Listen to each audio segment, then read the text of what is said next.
a todos los diputados por asistir, al compañero diputado Rodrigo Calderón, a la maestra Lorena Jiménez, a Erika, a Russo, a Oscar por ahí, lo veía ahorita, a todos los diputados que están presentes y a todos los asesores. Y de manera especial agradecerle a Bosco de la Vega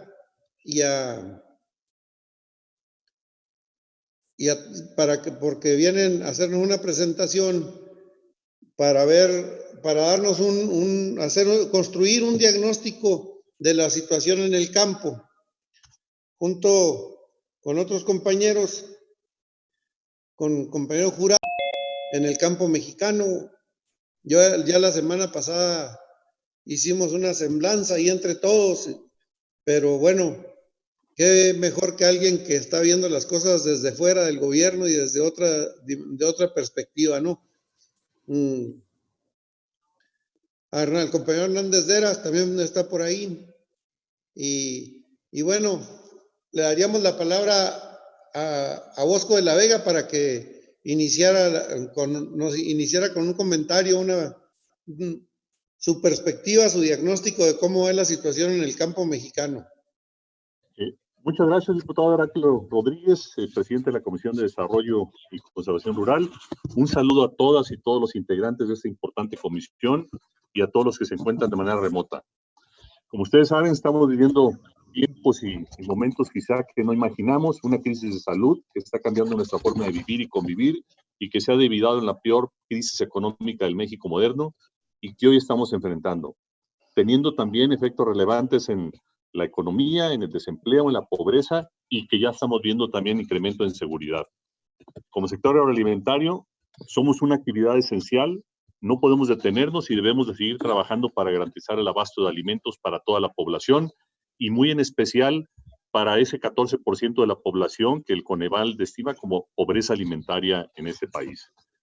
Es fundamental también proteger los empleos y el ingreso de nuestros trabajadores y familias.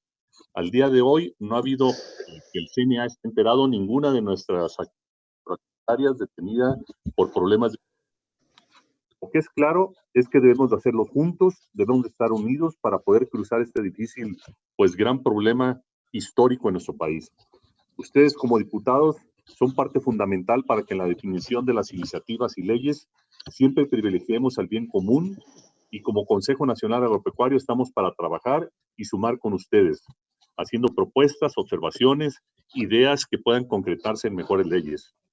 El sector agroalimentario también está siendo fuertemente afectado por esta grave crisis y aún así hemos garantizado a la población el abasto de alimentos. El sector está de pie, trabajando para que no falten los alimentos en la mesa de todos los mexicanos. Como bien se dieron cuenta, nuestras caídas en el mes de abril de exportaciones fueron en los 8.2%, más sin embargo vamos positivos en el año 6.2%.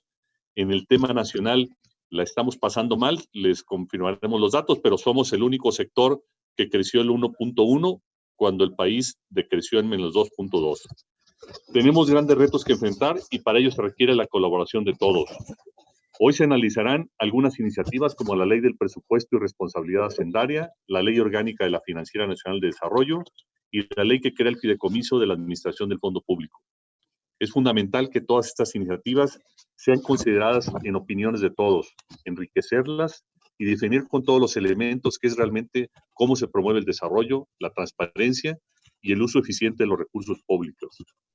En lo referente a la Ley Orgánica de la Financiera Nacional, es fundamental ya su aprobación, que permita que el letargo de su operación sea superado mediante una nueva estructura y es fundamental para nuestro sector contar con una verdadera banca de desarrollo, promotora de las actividades productivas que puedan potenciar las oportunidades y el crecimiento del sector como una palanca del desarrollo y bienestar.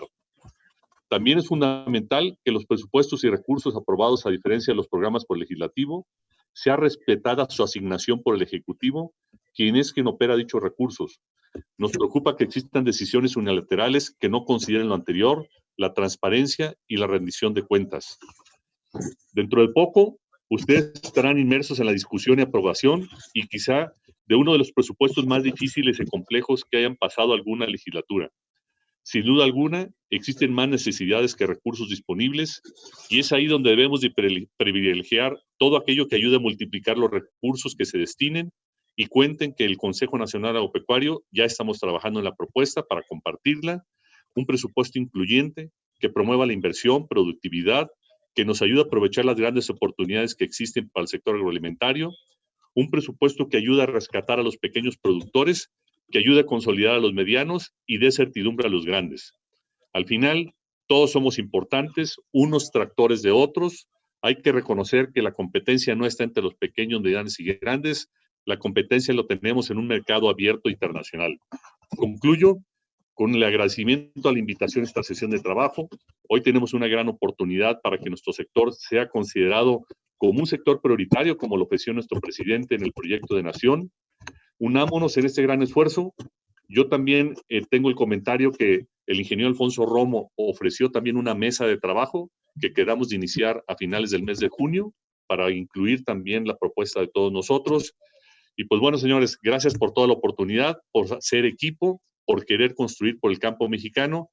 Y pues yo creo que tenemos una gran tarea en base al presupuesto y también con la comunicación de nuestro presidente, que hasta yo les puedo hablar del sector privado, hoy por hoy la estamos pasando mal. Hemos hecho múltiples propuestas para nuestro sector, pero no ha habido una red de comunicación. Entonces, pues qué privilegio que con ustedes, que es el poder legislativo, podamos tenerla y estamos puestos para construir. Muchas gracias.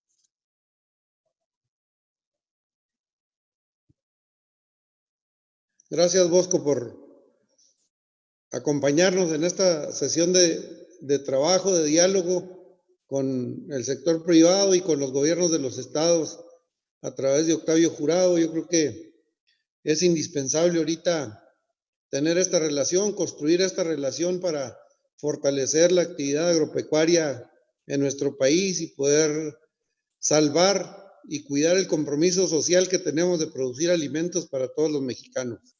Gracias, Bosco, por tu apoyo y por tu determinación. Le cedemos la palabra a Octavio Jurado, por favor. Muchas gracias. Muy buenas tardes tengan todos ustedes. Saludo con afecto, desde luego, al diputado presidente Heraclio, a Bosco, desde luego, a todos los diputados aquí presentes. Siempre un privilegio estar aquí acompañándolos con la representación de los secretarios de Desarrollo Agropecuario del país. Un saludo a nuestro presidente, Carlos Muñiz Rodríguez, desde luego. Y comentarles que, bueno, en torno a lo que hemos estado viviendo en el sector, ya de manera más específica, nosotros preparamos una presentación que les vamos a dejar. Me parece que ahorita es momento para hacer comentarios generales, la oportunidad de profundizar. Comentarles que estuve siguiendo puntualmente la sesión que tuvieron ustedes la semana pasada en torno a esta idea de construir un diagnóstico, ¿no? De generar un documento que eventualmente permita dar una hoja de ruta sobre las acciones que eventualmente pudieran llegarse a identificar a propósito de la contingencia que estamos viviendo, que así es como lo vemos nosotros. Comentarles también que antes de entrar en materia, cuando menos en los acontecimientos más drásticos, ninguno como este, que hemos vivido en periodos anteriores, sobre todo identificado como la sequía del 2009 al 2012, como un Lara que cayó devastador en Sinaloa allá en el 2011, y luego sequías recurrentes que hemos venido padeciendo. En todas ellas hubo siempre la asignación de recursos extraordinarios. Para la sequía 2009 al 2012 se asignaron 40,000 millones de pesos extraordinarios para poder paliarla. Para la helada de Sinaloa fueron 13,500 millones, ahí están los antecedentes. Después sí, de mucha gestión, desde luego con el gobierno federal, que en su momento ha sido reacio a poder hacerlo. Esta es la primera vez en que estamos enfrentando una contingencia de esta magnitud, en donde por un lado tenemos un doble choque, ¿no? Un choque simultáneo que estamos viviendo en las cadenas de suministro, particularmente por el lado de la oferta. Si bien es cierto que entre las actividades esenciales y no esenciales se han fracturado cadenas de suministro sensibles, ¿no? Muy a la vista incluso estuvo el tema de la cebada y la cerveza, por ejemplo, ¿no? Finalmente llegamos a un arreglo particular con las cerveceras que permitió eventualmente evitar una contingencia mayor. Pero el tema más sensible que tenemos ahorita está asociado al desplazamiento de las cosechas del otoño-invierno, ¿no? Concretamente el maíz de Sinaloa, el sorgo de Tamaulipas, el trigo del noroeste, en donde no hay condiciones para que el sector privado pueda concurrir a hacer una compra masiva o una compra agresiva, debido a que nadie sabe realmente cómo va a quedar el mercado. No hay, pues, elementos que nos permitan tener claridad sobre si realmente esto lo vamos a superar en junio o en julio, cosa que está ya muy remota de hacerlo. Y para el sector será una curva muy suave en la que está enfrentando el proceso que tenemos enfrente. Caeremos en esto, pero básicamente lo que me pidió la comisión es cuál sería el escenario que vemos desde los estados post-COVID. Y realmente ni siquiera vemos un escenario post-COVID, realmente vemos la profundización todavía del problema. Si vemos todavía el resultado de ayer, tenemos un número histórico, el número de decesos, tenemos un número histórico todavía en contagios, de tal manera que incluso la apertura de actividades en junio, bueno, es algo que tendrá que razonarse. Coincidimos con lo que dijo el gobernador de Tamaulipas y el gobernador de Jalisco en el sentido de ir abriendo en razón de las condiciones que cada región presente, inclusive en el número de decesos no es igual, el número de contagios no es igual, así que sí vemos condiciones para que algunos sectores, algunos segmentos puedan recuperar cierta normalidad, pero realmente vemos condiciones muy difíciles. Si vemos todavía el número de decesos que hemos tenido y lo comparamos como otros países que ya lograron, ¿no?, decrecer en su curva, México está lejos de hacerlo, ¿no? El número de decesos sigue a la alza, nosotros vamos en una línea ascendente, no hay absolutamente ningún elemento que nos permita identificar que va reduciéndose el número de contagios y menos el número de decesos, al contrario, tenemos un índice de mortandad muy elevado, de tal manera que el proceso de recuperación y sobre todo respuesta que podamos tener hacia el sector primario y sobre todo las condiciones para normalizar en una nueva normalidad, habrá que entenderlo, las condiciones del mercado se ven muy, muy complejas en este momento. No habría incluso condiciones para poder identificar hacia dónde nos estamos moviendo. Por el lado de la demanda, que es algo relativamente sensible, ¿no? Primero déjenme darles un horizonte del entorno internacional. Europa anunciaba en días pasados una contracción del 30% del mercado de consumo. Sí, por el lado de Estados Unidos, que es un tema que nos tiene desde luego muy ocupados y preocupados, anunciaba el presidente Trump recientemente la posibilidad de cerrar la importación de ganado en pie a países quizás distintos al Telecano, cuando menos no fue específico en mencionar el TIMEC, pero sí el hecho de que tuviera que haber una revisión en torno a este tema. Y esta declaración viene precedida por un reporte que hizo el Departamento de Agricultura de Estados Unidos, donde advierte que la reducción del consumo de carne per cápita la estiman en más o menos de 10 libras, alrededor de 5 kilos per cápita. Comentando esto y haciendo los números, esto equivaldría a más del volumen que en ganado en pie nosotros le vendemos a Estados Unidos. Es de ese tamaño la reducción que ellos están observando para este año.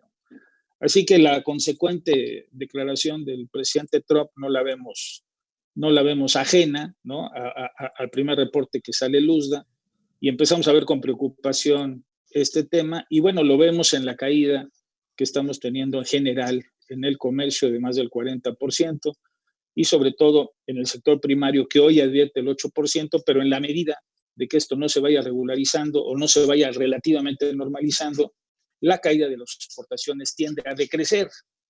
Es un tema que tendríamos nosotros que ver, y sobre todo el otro tema también que estamos observando es que las importaciones mantienen un comportamiento, si bien también a la baja, es también la misma condición que tenemos en algunos subsectores como el porcícola. Nos parece que tenemos condiciones para ser autosuficientes en este momento, es de esa caída el consumo doméstico que hemos tenido, y sin embargo mantenemos un espectro de importaciones que ya empezamos a ver desplaza al productor primario en México. Y este es uno de los grandes temas que queremos poner en la mesa. ¿no? Nosotros sí, y aprovechando que estoy ante la comisión, nos parece que es necesario impulsar una revisión de las condiciones en las que actualmente está América del Norte, con el objeto de poder definir cuando menos algún esquema que evite que nos hagamos daño. O sea, no es pelearnos vía dumping, no es pelearnos vía barreras, no es pelearnos vía barreras sanitarias, sino nos parece que el primer esfuerzo que hay que hacer es reconocernos dónde estamos. Reconocemos que hay una contracción del mercado en Estados Unidos, hay una contracción del mercado en Canadá, hay una contracción del mercado en México. Estamos en un comercio abierto y eso va a implicar que eventualmente nos estemos haciendo daño todos. Si nosotros valoráramos en qué condiciones estamos importando maíz ahorita, pues estamos claramente importando maíz debajo de los costos de producción. Y así nos va a ocurrir con el trigo, y así nos va a ocurrir con el sorgo, y así nos va a ocurrir con los demás granos, no sea con oleaginosas, en fin. Así que nosotros sí vemos, diputados, Bosco, que eventualmente tendríamos, cuando tenemos que hacer una valoración mucho más fina, mucho más cuidadosa de dónde estamos en el marco de América del Norte y qué medidas, si es que hubiera que tomarlas, pudiéramos apelar a los 3 países con el objeto de que evitemos hacernos daño o más daño en todo este contexto. Y ahí es un tema que nos parece es de la mayor sensibilidad porque ante el bajo desplazamiento de las cosechas domésticas, que eventualmente nosotros sí vemos una condición difícil, hemos revisado con cuidado el estatus de los apoyos que está entregando Estados Unidos a sus productores y sobre todo la reactivación de lo que viene siendo como el Banco de Comercio Exterior de Estados Unidos, ahí es un Commodity Credit Corporation, se llama, le facilita al comprador traer a crédito el grano, ¿sí? A unas tasas saludables, ¿no? Bajas, LIBOR -1, incluso. Y desde luego para la empresa mexicana, ¿no? Para la empresa que está instalada en México, pues resulta mucho más atractivo traer el grano a crédito que ir a comprar de contado en el marco doméstico. Así que nosotros vemos ahí que eventualmente las condiciones del desplazamiento de las cosechas domésticas, particularmente maíz, trigo y sorgo, encuentran dificultades adicionales para poderse desplazar y hoy tenemos un estancamiento en el desplazamiento que sí nos preocupa, nos ocupa desde luego, y solamente para dejarlo ahí de una vez subrayado, nosotros estaríamos proponiendo que pudiéramos impulsar un esquema muy agresivo de pignoración de cosechas y que nos permita inyectarle liquidez al sector, acarrear la cosecha en el tiempo, pero con el apoyo, sin duda alguna, del gobierno federal, de tal manera que tuviéramos el apoyo a tasas, ¿no? Por un lado, y que eventualmente el ejecutor de la pignoración fuera a través del mismo gobierno federal. En este caso, pudiera ser Segalmex, la instancia que eventualmente podría establecer este esquema, o encontrar alguna otra alternativa. Ya lo hemos hecho antes, no es nuevo, así que parece una medida de respuesta rápida ante una contingencia que ya se ve, porque eventualmente lo que va a ocurrir es que no va a alcanzar el productor a pagar su deuda, ¿no? Va a retener más tiempo el grano y eventualmente también pone en conflicto a la propia financiera nacional para este caso. Esto no es menor porque si por un lado le quitamos liquidez a la financiera y por otro lado tenemos una astringencia en la asignación de créditos debido al todavía la dudosa claridad de si el FONAGA, el Fondo Nacional de Garantías, este es un esfuerzo que se hizo allá en el 2008, más o menos, para integrar todas las garantías líquidas que estaban en diferentes dependencias, integrarlas en un solo fondo, en un fondo de fondos. Esto ha permitido que eventualmente haya un detonante de crédito mayor y hoy por hoy es el instrumento más poderoso con el que se cuenta en la banca de desarrollo para poder asignar créditos o bien ayudar a la reestructura de créditos. De tal manera que hoy tenemos detenida la reestructuración de pasivos del sector porcícola en Guanajuato, tenemos detenida la reestructura del sector cañero en San Luis Potosí, sí, y realmente una limitada acceso al financiamiento, así que nosotros pondríamos este otro rubro como un rubro estratégico que nos parece necesario ya poder establecer, no el hecho de limitar que lo quiten o no, sino simplemente acelerar el proceso para que ya lo liberen. Nos parece que no está ni siquiera en discusión quitarlo, y yo creo que es algo que también que hemos comentado con la Secretaría de Agricultura, con el mismo secretario Villalobos, y estamos esperando la respuesta de Hacienda. Es hasta ahorita donde nos tienen en ese sentido, pero lo queremos llamar como uno de los temas más sensibles que tenemos que detonar, porque sin apoyos, sin crédito y sin mercado, bueno, pues estamos condenando realmente al retiro a muchos jugadores en esto. No van a poder soportar ni el golpe de pagar, ni el golpe de no vender, y además no estamos generando ningún mecanismo que les permita paliar el problema, cuando menos en estas condiciones. Debo destacar que, por ejemplo, dentro de los apoyos que ofreció Estados Unidos a sus productores, entra un símil de lo que viene siendo como un procampo emergente, ¿no? O en este caso, bienestar emergente, un pago directo a través de un padrón.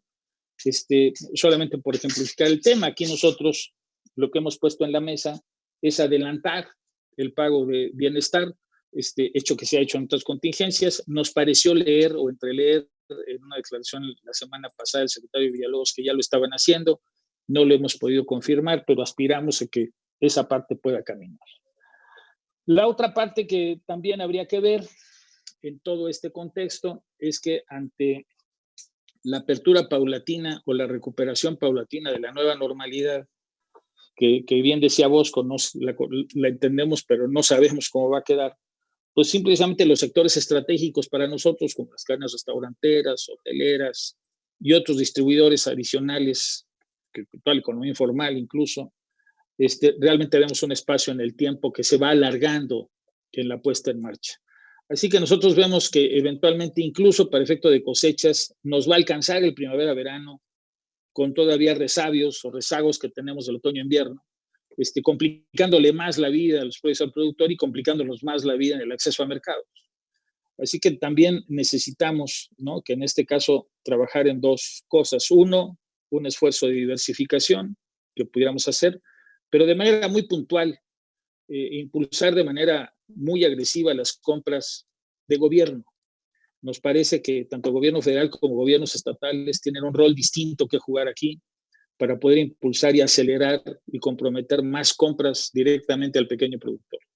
Ese es un tema que nos parece pudiera ser una declaración firme de parte de los diputados y que sea un mecanismo, quizás no la solución, pero cuando menos sí el hecho de que pudiéramos tener una participación mayor, y habría que revisar ahí algunas asignaciones presupuestales. Por ejemplo, el programa de abasto rural de Diconsa, que tiene normalmente 1.500 millones, nos parece que habría que duplicarlo para que Diconsa tuviera mucho más actividad en la compra directa, ¿no? Por parte de acelerar, ya nos han comunicado que tanto el Ejército como la Marina, el DIF, lo van a hacer. Los estados también, ya algunos lo están haciendo, pero por parte de las compras de gobierno nos parece que son temas centrales que hay que poner en la mesa para poder cuando menos mitigar el impacto negativo de lo que aquí tenemos.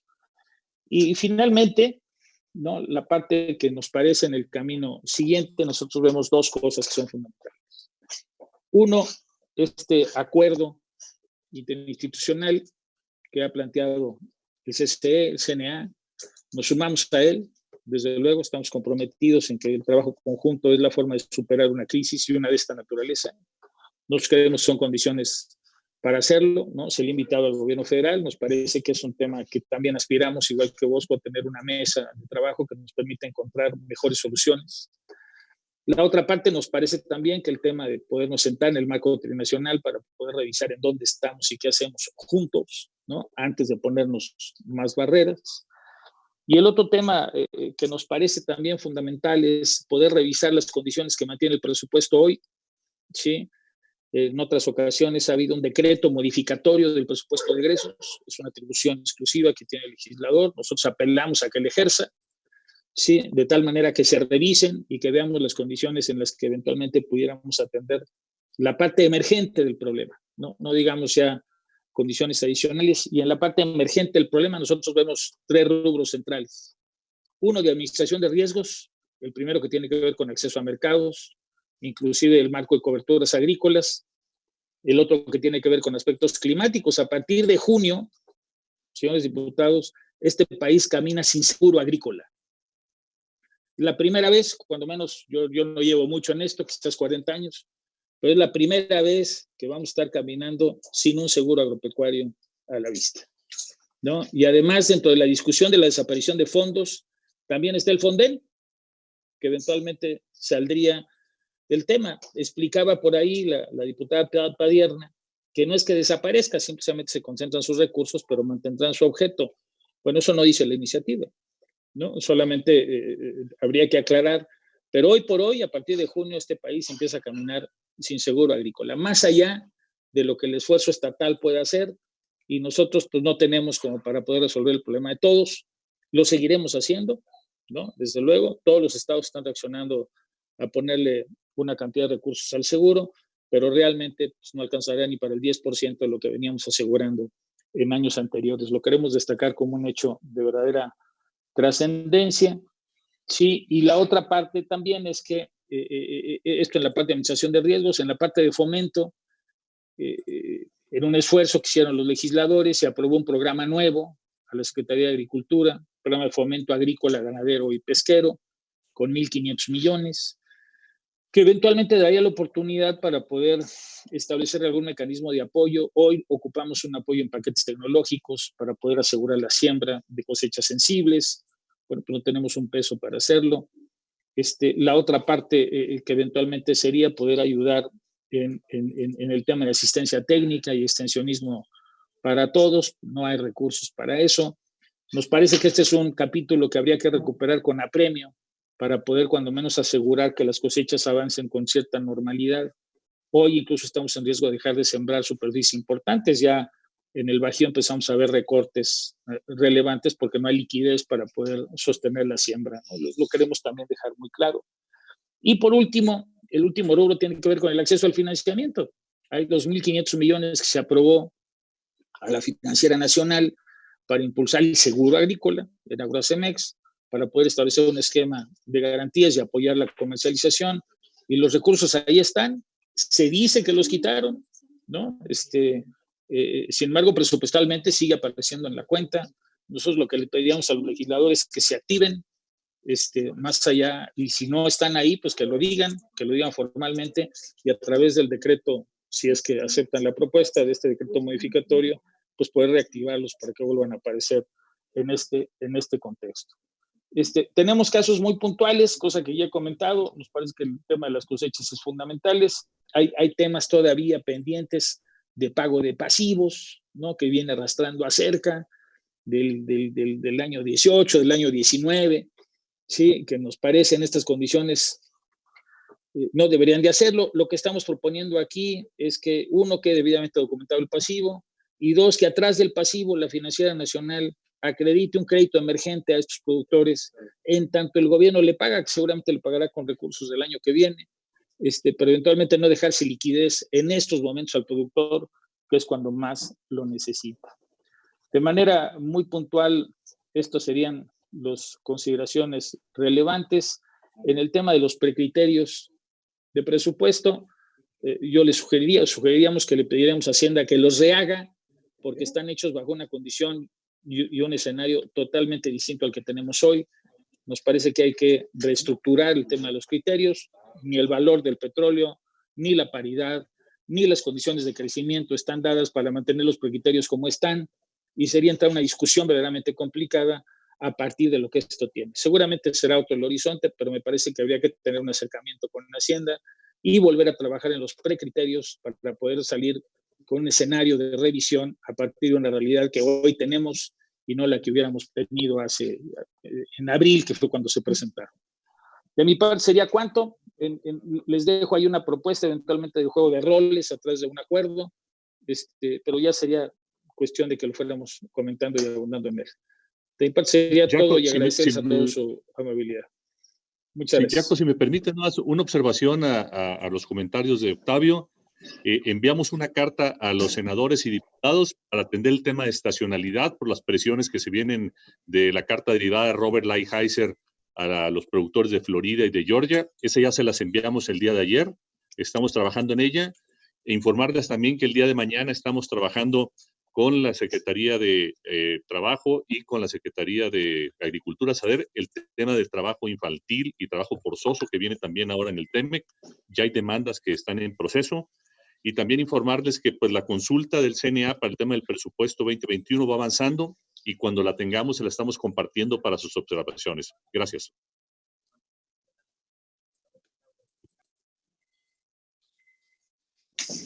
Bosco o Octavio, cualquiera de los dos, si nos pudieran comentar algo con relación a la producción y la importación de carne de puerco y de pollo, ¿no? O sea, cómo está afectando a los pequeños productores y cómo está impactando todavía en los precios, ¿no? No sé si alguno de los dos pudiera ayudarnos. Pues de nuestra parte decirte Bosco. que la caída de ventas en pollo y cerdo anda entre el 25 y el 35%, no sé los datos que tenga Octavio Jurado, tanto en volumen como en precio. No la estamos pasando bien. Los contactos que hemos buscado a través del CNA no han sido fructíferos. Estamos haciendo también esquemas de donaciones. Traemos un programa de alimentos para México que estamos trabajando. Llevamos en 13,000 toneladas que hemos donado a través del ejército. Lo estamos haciendo bancos de alimentos. Lo estamos haciendo con los DIF estatales y municipales. Y bueno, en general eso es, pero todos mandar una nota con copia a todos ustedes de los últimos datos estadísticos. No sé, Octavio, ¿tú cuáles tienes? En términos generales, muy parecido. Nosotros tenemos una caída de precios ya debajo del costo de producción. Ese es el tema final de este asunto.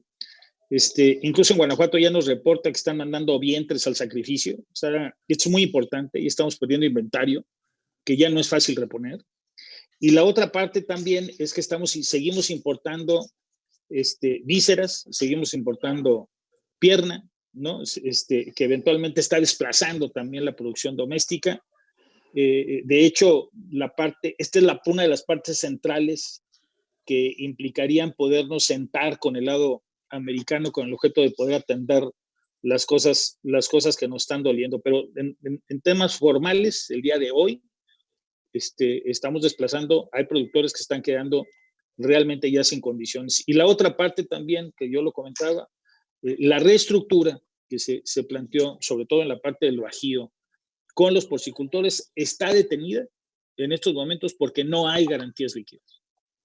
Sí, y esto todavía nos hace más grave el problema. Ya nos dijo con Banorte, si no hay garantías, las condiciones de la reestructuración serán diferentes, desde luego, sí, y eventualmente pudiera ser insostenible. Así que es un tema grave que está empeorando cada día, ¿eh? No es un tema que va a empeorar, es un tema que está empeorando cada día. Yo lo pondría como uno de los sectores perdedores más sensibles con los que hoy estamos viviendo este tema, ¿no? Ellos lo que nos están pidiendo incluso es establecer alguna barrera no arancelaria, básicamente en materia de revisiones, en materia de aplicar una norma de revisión en la frontera, en materia de estar revisando el ICOLI, que es uno de los temas que están ahí por hacer.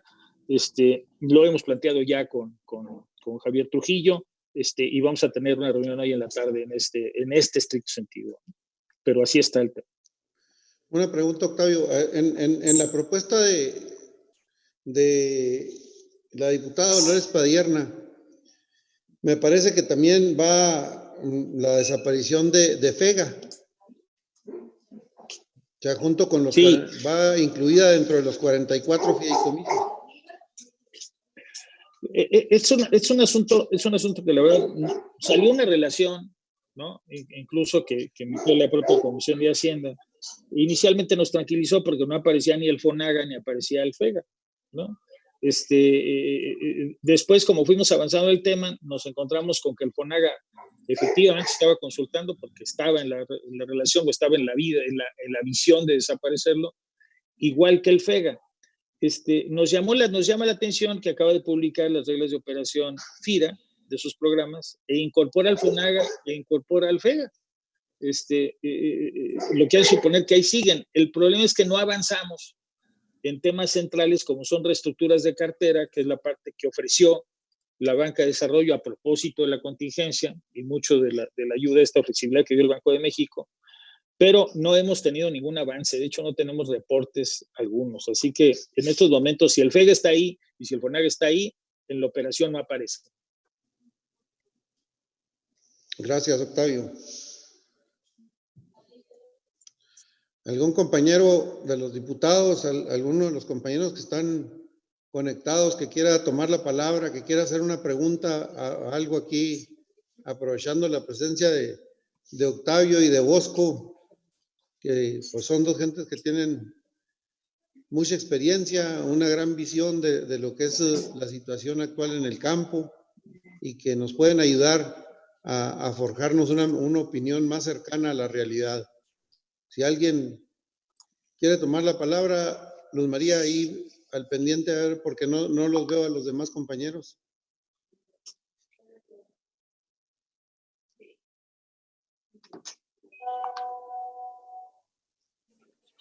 No, nadie ha levantado la mano. Jorge, tus invitados.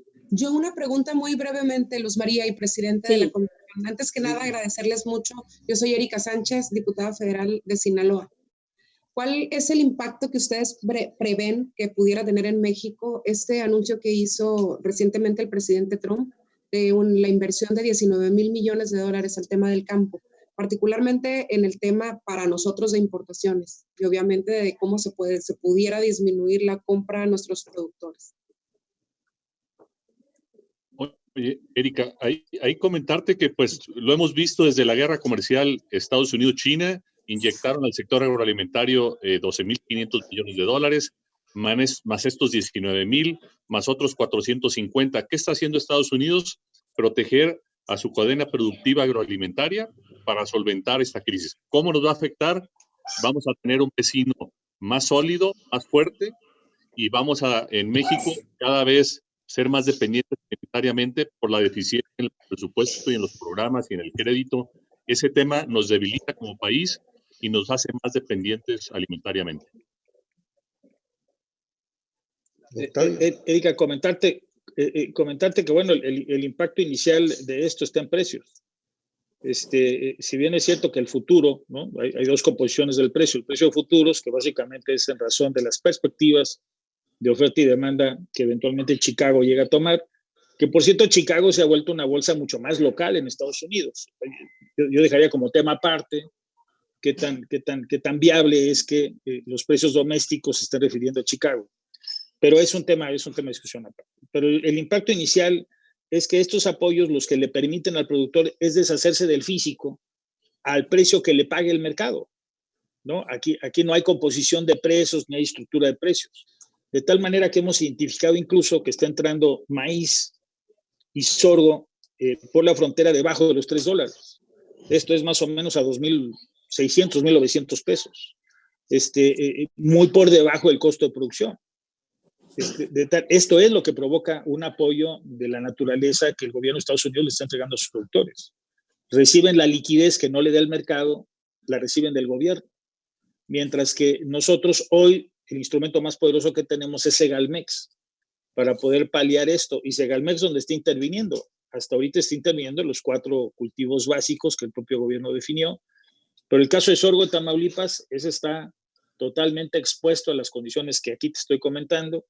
Y en el primavera-verano, que es la cosecha importante, en la que estamos entrando ahorita, donde entra prácticamente todo el país, no tenemos hasta este momento una definición clara de la intervención de Segalmex. De tal manera que si las condiciones del precio se mantienen, cosa que hace suponer incluso que sigan bajando, porque Estados Unidos trae una cosecha histórica, eventualmente las presiones las presiones en precio para México serían todavía mucho más devastadoras. Así que estamos en un escenario complejo y realmente, y esto es fundamental, si no hay una intervención directa del Estado en torno a los productos básicos, no hay condiciones para sostener la actividad productiva en México. Sin el Estado, la producción de granos en México deja de ser rentable. Quisiéramos dejarlo muy subrayado. Gracias, Octavio. ¿Alguna otra pregunta, compañeras, compañeros? Buenas tardes. Adelante, Juan José. Adelante, Absalón, creo que. Sí. Muchas gracias. Buenas tardes a todas, a todos. Octavio, en relación a los granos, bueno, sabemos que es una situación muy complicada para el productor nacional, la producción, pero si nos trasladamos al ganadero, acabo de escuchar a Bosco y dice que la producción y exportación de pollo, huevo y cerdo se ha caído cuando estamos importando grano barato. ¿Qué está sucediendo con nuestra producción y nuestra exportación? Si entonces los costos de producción para el avicultor o para el ganadero, pues están disminuyendo. Al menos en esta materia prima. No, bueno, la parte central es que lo que estamos observando es que están liquidando ya inventario ganadero, ¿no? Es decir, el problema de liquidez que tiene el sector y el hecho de que no hayamos tenido todavía ningún mecanismo que le inyecte liquidez con más decisión, el productor se empieza a deshacer del inventario, ¿no? De tal manera que ya no está vendiendo el producto comercial, está vendiendo la infraestructura. Y eso es algo que incluso vivimos también con la sequía. Octavio, ¿no? porque se está Perdimos contrayendo el 30% del... Perdón, ¿se está contrayendo el consumo? ¿El mercado se está deprimiendo? Sí, desde luego. ¿Sí? Desde luego hay una contracción y todavía las condiciones actuales no nos dicen que vayamos hacia una recuperación del consumo en el corto plazo. Eventualmente, si vemos algunos síntomas, pareciera que los vamos a ver o a fines de año o hasta el año que entra. ¿Esto en qué condición pone al ganadero actualmente, sobre todo al mediano y al pequeño? Que para poder sobrevivir va a tener que vender hato. ¿Sí? No vemos otra condición. Ya lo vivimos, o sea, no es un asunto nuevo en contingencias, lamentablemente. Cuando tuvimos la sequía 9-12, cuando tuvimos el impacto de la fiebre aviar, tuvimos que deshacernos de inventario. Bajó 30% el inventario ganadero del país con la sequía. Nosotros vamos para allá. ¿De qué tamaño va a ser la pérdida? Todavía no la podemos cuantificar, pero ya estamos caminando a perder inventario en las condiciones actuales. Diputado Canul. Quisiera complementar si estás de acuerdo, Jaco, les puedo mandar una presentación del sector pecuario, pero en el tema, por ejemplo, de pecuario, res puerco, estamos teniendo una disminución de ventas a niveles históricos entre un 30 y 40% por el tema del COVID. En el tema de bovino, pues sí hay un superávit por el tema de exportación.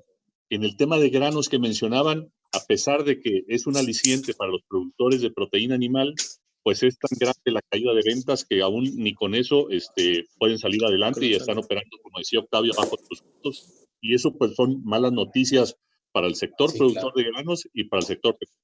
Pero si nos aceptas, Jaco, te mandamos la presentación para... Gracias. Sí, cómo no, gracias. Bosco, ahí nosotros nos encargamos de distribuírselas a todos los diputados y a todos los compañeros que así lo deseen.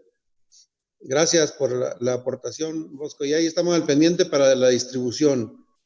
Le pasamos la palabra al diputado Canul. Sí, presidente Bosco, Octavio, qué gusto saludarles, compañeras y compañeros. Llegó un poco tarde, ¿no? Pero alcancé a lo último de Octavio. Creo que allá el gobierno tiene que buscar la manera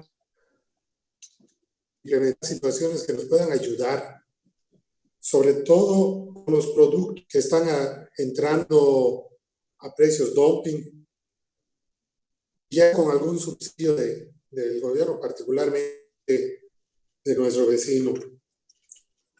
Muy lamentable que el día de hoy el Ejecutivo no nos dé una respuesta o no les dé una respuesta a los productores en ese sentido. No hay piso parejo, no hay manera de competir, sobre todo que se está haciendo él de grandes compras, almacenándolo y en algún lado los va a tener que distribuir. Sin duda alguna, México es el mercado natural para ellos, al igual que cuando nosotros pensamos que ellos son nuestros mercados. Estas cantidades fuertes definitivamente va a traer la caída de la demanda de nuestro mercado, en nuestro mercado interno, ¿no?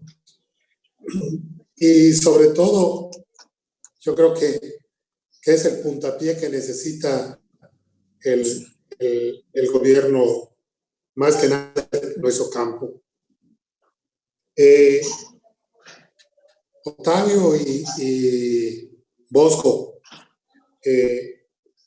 hasta hace unos días que presentan los números del INEGI, como siempre el campo es el sector que no que no dejó de crecer. Y hay que decirlo como tal, el sector productivo, el sector del pequeño, del mediano y grande productor, netamente visto solo sin el apoyo del gobierno. Y siguen dando la pelea, la lucha por seguir saliendo adelante. Pero, ¿cómo ven ustedes el próximo cuatrimestre? Con la caída de los mercados que hemos tenido, con mucha falta de producción, ya que no se permitió en varios momentos el poder salir al campo a trabajar.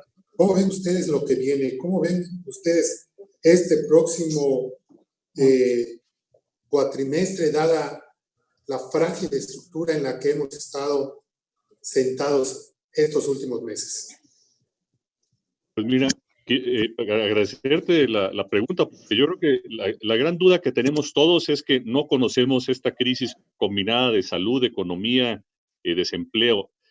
Nuestro gobierno habla de pérdida de 1 millón de empleos, pero las expectativas es que vamos a andar entre el 7 y el 12% de empleos formales. Si le sumamos ahí el tema de empleos informales, pues va a ser mucho más grave y podemos hablar hasta de 4,5 millones de empleos. ¿Qué nos preocupa?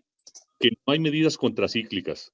Nuestros pares latinoamericanos están invirtiendo entre el 12 y el 6% del PIB para mitigar esta gran crisis y va menor al 1% del PIB.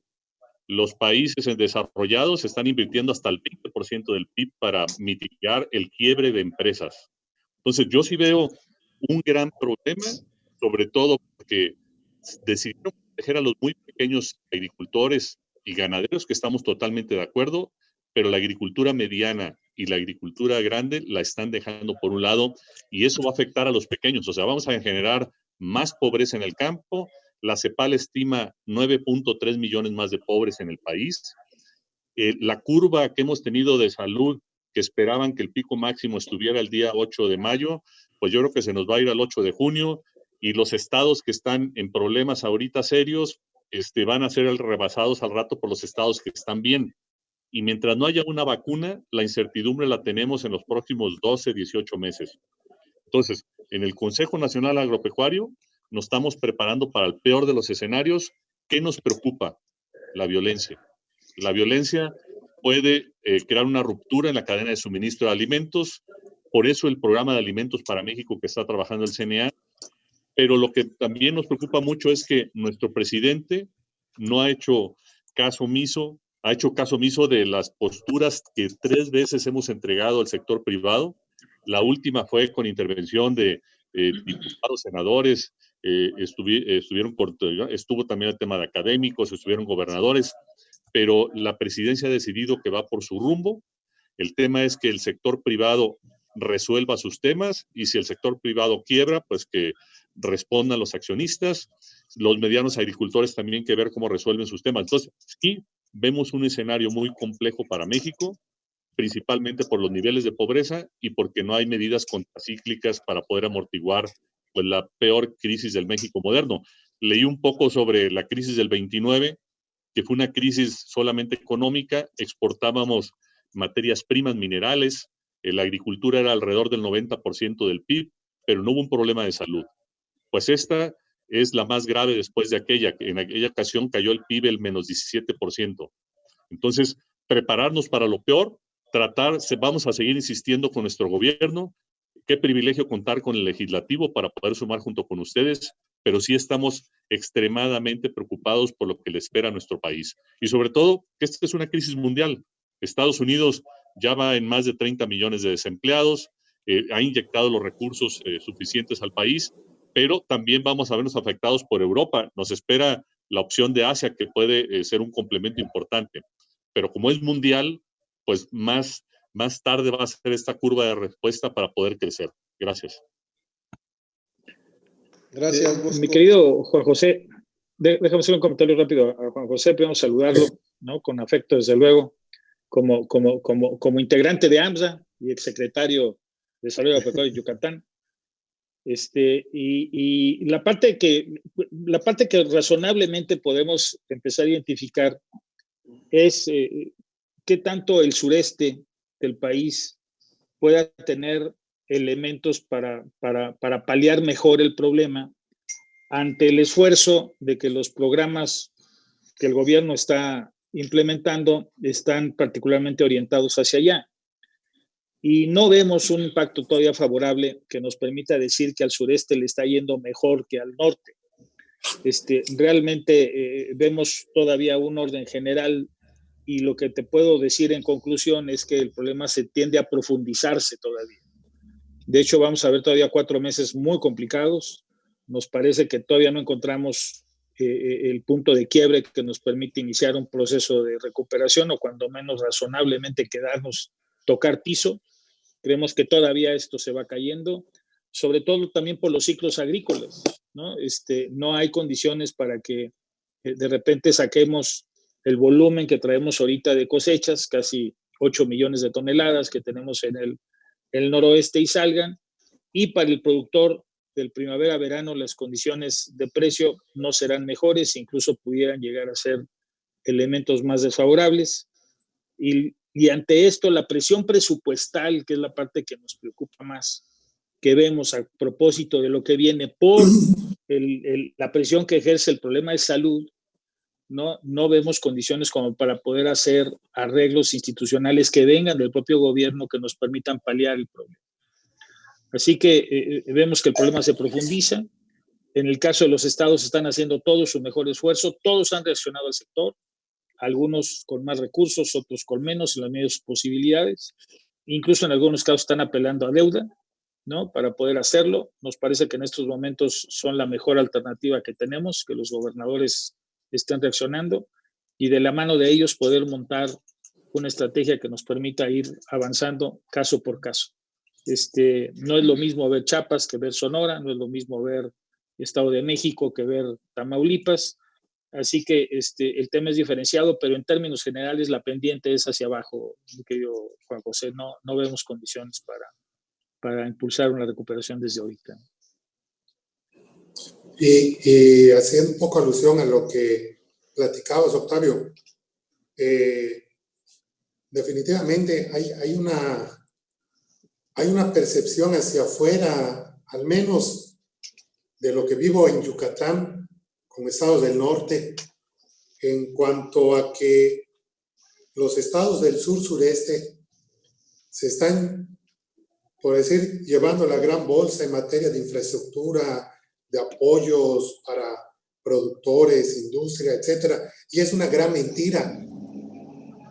No la hay. Hasta hoy, lo que he escuchado del megaproyecto Tren Maya, todavía se está licitando para ver qué compañía va a hacer el proyecto y quién le va a dar seguimiento a los temas de impacto ambiental y todo eso. O sea, no hay un impacto ya en una economía frágil, con 2 años de gobierno que se la ha pasado solamente en echar culpas y no se ha puesto a gobernar. Es una realidad, es lo que hoy vivimos. Y preocupante más aún cuando, si me permiten darles unos datos que nos han hecho llegar, es por el tema de la pérdida, no solamente de pérdida de empleos, sino que hacia cuántos millones de pobres más le vamos a abonar después de todo esto en la materia económica con la caída del Producto Interno Bruto. Si el país cae un 6.5%, habrá 8 o 9 millones de mexicanos adicionales en la pobreza y 7.7 millones de mexicanos más en pobreza extrema. Si el PIB cae 7%, habrá 12 millones más de compatriotas en la pobreza y 12.3 en pobreza extrema. Y aún peor, si las cosas se nos complican como han pronosticado varias casas especialistas en esto, y se contrae un 12%, habrá 16.4 más en la pobreza y 18 millones más en pobreza extrema. Ahí están los números fríos. A lo mejor a uno no les gusta. Yo creo que de los que estamos acá, a ni uno nos gusta. Pero son los números de lo que nos esperan. Y peor aún para nosotros, ya que gran parte de esos pobres están en comunidades rurales. Y aún más en varios estados del sur-sureste. Pero eso no exime a otros estados del norte también de tener pobres y gente en pobreza extrema. Es decir, si no se busca el apoyo del rescate para el campo, ya estamos hablando de rescate para el campo mexicano y nos siguen con esas mentiras, pues no tenemos para cuándo. Presidente. El ingeniero Bosco de la Vega trae una presentación que está muy interesante sobre varios temas y la quiere compartir. Ustedes díganme cuándo puede intervenir para compartirnos la presentación. Sí, nomás yo quiero dar mi participación porque tengo otra videoconferencia después de esta. Sí, adelante. Gracias. Miren, he estado escuchando con mucha atención, agradecerle a don Bosco y agradecerle a Octavio la información que nos dan. Yo quiero decirles que en esta videoconferencia me pidieron que me viniera yo a la sede del Distrito de Riego porque hay un problema muy puntual que quiero compartirles y que de alguna manera en todo lo que hemos venido escuchando pareciera que todo es culpa de una pandemia que estamos viviendo. Ahora sí entiendo por qué es un pretexto que viene como anillo al dedo. Pero el problema que tiene ahorita el Valle del Yaqui y del Mayo, la verdad nada tiene que ver con la contingencia que estamos viviendo. Este problema nació mucho antes de que tuviéramos que enfrentar esta crisis. Sin embargo, ahorita son los tiempos fatales donde viene a reventar. Y se los voy a platicar para ver ahí, don Bosco y Octavio, qué salida le encuentran y de qué manera lo hacemos esto aprendizaje. Lo hacemos aprendizaje para posteriores ciclos. Porque, insisto, no tiene nada que ver con la pandemia. Y ahí les va. Ustedes saben que somos una región productora de trigo. El presidente ya nos ha visitado. Y nuestro problema es que al inicio de este gobierno se empezó a manejar la idea de que no tenía sentido o que no era lo estratégico ni lo correcto que se sembrara el trigo duro, el trigo que conocemos pastero. Ajá. Y nos dijeron hasta el cansancio que éramos deficitarios de trigo harinero, que todo el trigo harinero que se produjera en Sonora iba a tener un mejor precio y también iba a tener una muy buena colocación y un mejor mercado. Aquí cabe bien la frase de que si no me ayudas, pues no me estorbes, ¿verdad? Una parte considerable de la superficie de los valles del Yaqui y el Mayo respondieron a ese llamado de abastecer nosotros ese trigo del que el país es deficitario. Se insistió mucho que dejáramos de lado un cultivo, lo dije en la sesión pasada, un cultivo que ya teníamos muy bien dominado, muy bien entendido. Y bueno, las autoridades, en especial Segalmex, que Octavio decía que es la palanca fuerte que tenemos ahorita, pues les voy a decir que quién sabe qué tan fuerte, estamos por averiguarlo. Iban a ser garantes, iban a intervenir para que la industria respondiera a esa producción. Insisto, que éramos muy deficitarios y que era algo cuasi patriótico. Era una especie de no entender y traicionar, no sembrar el trigo harinero. Pues bueno, quiero decirles que ahorita no saben los productores qué hacer con su trigo harinero.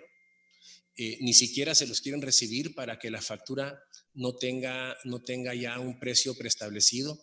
Gente que tiene un par de semanas hasta más que entregó el trigo harinero, siguen sin poderlo facturar y cada día está cayendo más el precio. Entonces, este trigo se sembró mucho antes de la pandemia.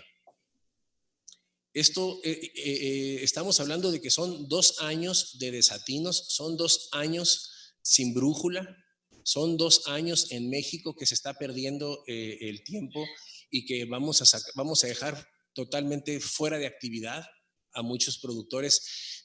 Lo dije en la sesión pasada y lo repito, a lo mejor hay alguien que tenía un plan y ese plan está funcionando. Si el plan es desmantelar el sector productivo, les está funcionando.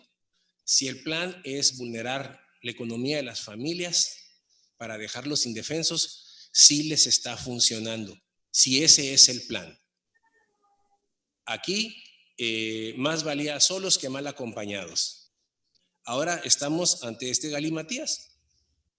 La gente no sabe qué hacer con su trigo y hay casos, lo estoy diciendo en la sede, en el corazón de los productores del sur de Sonora, donde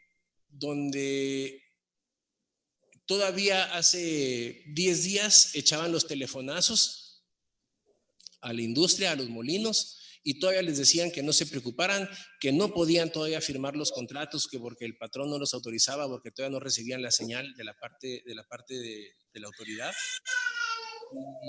Y ahorita pues ya cosecha en mano, pues ya no sabemos para dónde correr. Casualmente, los que continuaron con lo que se ha venido haciendo, los que sembraron el trigo duro, el cristalino, eso sí, lograron colocarlo y no están pasando por la horrible sensación de incertidumbre que tienen los que sí acudieron al llamado que hicieron nuestras autoridades de buscar esa autosuficiencia en trigo. Pues ni siquiera seguimos. ¿Qué les explicamos? ¿Qué le decimos a esos productores? Que aunque no se tiene la suficiencia como país del trigo harinero, yo me acuerdo de esos spots, yo me acuerdo cuando en algún discurso dijo el presidente que solamente 1 de cada 4 panes que los mexicanos se llevaban a la boca se producía en México, que todo venía de fuera. ¿Qué le decimos a esos productores ahorita? Que a pesar de que no se tiene la autosuficiencia del trigo harinero, no pueden colocarlo ni cobrarlo, porque la industria sigue echando mano, le sigue saliendo más barato del que viene de fuera, y porque Segalmex no tiene la potencia para poner orden. Es algo así como cuando decimos coloquialmente que te embarcan y el que te embarcó se queda en tierra. Así fue y así lo estamos viviendo. Quiero dejarlo así muy puntual, porque no es una cosa que va a pasar la semana que entra ni va a pasar dentro de 10 días. Está pasando ahorita. La bronca la traen ahorita.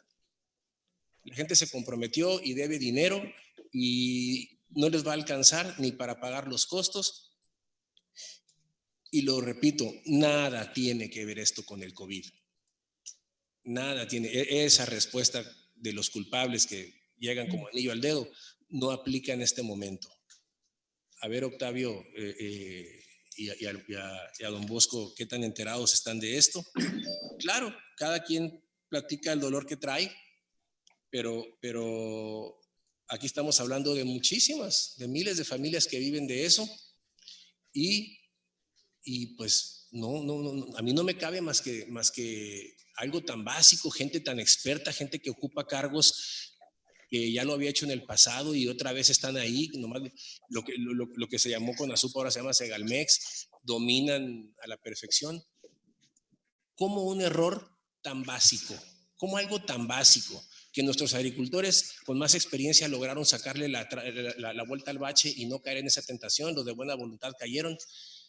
¿Cómo puede ser algo tan elemental a lo que nos estamos enfrentando como este problema? ¿No será realmente que hay un plan superior a esto, que sí está funcionando, que es desmantelar el campo? Porque aquí le atinaron, ¿eh? Nos le están poniendo entre ceja y ceja el golpe.